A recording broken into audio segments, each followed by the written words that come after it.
ఆ ప్రపంచం అంతా ఆపదలో ఉన్నప్పుడు కరోనాని వ్యాక్సిన్ తయారు చేసిన మొట్టమొదటి సంస్థ భారత్ బయోటెక్. ఆ రోజు ఆయన సృష్టించిన జినోమ్ వ్యాలీలో పుట్టిన సంస్థగా చూసుకుంటే మనం నిజంగా చాలా గర్వపడాల్సిన విషయం. అటువంటి ముఖ్యమంత్రి గారు మనకి వాళ్ళ ముఖ్యమంత్రి అయినందుకు. వాళ్ళ ఆంధ్రప్రదేశ్ అంటే ఒక బ్రాండ్ సిబిఎన్, ఆయన ఉన్న ఒకటే బ్రాండ్ సిబిఎన్. ఆయన వల్లే పెట్టుబడులు వాళ్ళ ఆంధ్రప్రదేశ్కి అన్నీ. ఇవాళ 2014లో విడిపోయిన రాష్ట్రంలో కానీ 2019 నుంచి 24 నుంచి దగాబడ్డ రాష్ట్రంలో కానీ పెట్టుబడులు వస్తున్నాయి అంటే అది బ్రాండ్ సిబిఎన్ ద్వారానే అని చెప్పి మీ అందరికీ తెలియజేసుకుంటున్నాం. ఇవాళ ఎంఎస్ఎంఈ పార్కులు 175 నియోజకవర్గాల్లో ఎంఎస్ఎంఈ పార్కులు పెట్టాలన్న ఆయన వినూతన ఆలోచన.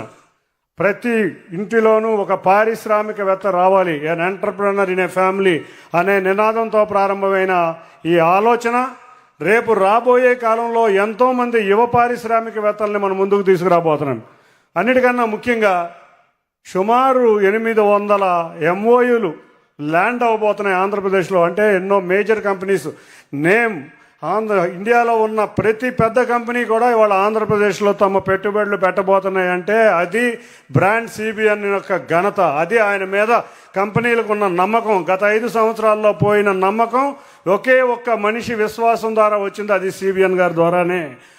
దానికి మనం ఆంధ్రులందరం కూడా దానికి గర్వించాల్సిన విషయం. సుమారు ఈ 2 సంవత్సరాల్లో సుమారు 35 పాలసీలు వారి చేతుల మీదుగా రిలీజ్ అయినాయి. దాంట్లో రకరకాల పాలసీలు, రకరకాల ఇండస్ట్రియల్ పాలసీలు కూడా రిలీజ్ అయినాయి. వీటిలన్నింటినీ కూడా మనం అందిపుచ్చుకొని మన భావితరాలకు చెందిన యువకులందరూ కూడా ఎన్ ఎంటర్ప్రెనర్ ఇన్ ఏ ఫ్యామిలీలో ఎంఎస్ఎంఈల ద్వారా దీన్ని సిద్ధించాలని మరొకసారి తెలియజేసుకుంటున్నాం. అన్నిటికన్నా ముఖ్య అంశం, ఇవాళ భారతదేశ చరిత్రలోనే 15 billion FDI Google artificial intelligence ద్వారా వచ్చిందంటే అది మన చంద్రబాబు నాయుడు గారి యొక్క ఘనత. భారతదేశ చరిత్రలో ఇంత పెద్ద ఎఫ్డిఐ కూడా ఏదీ లేదు.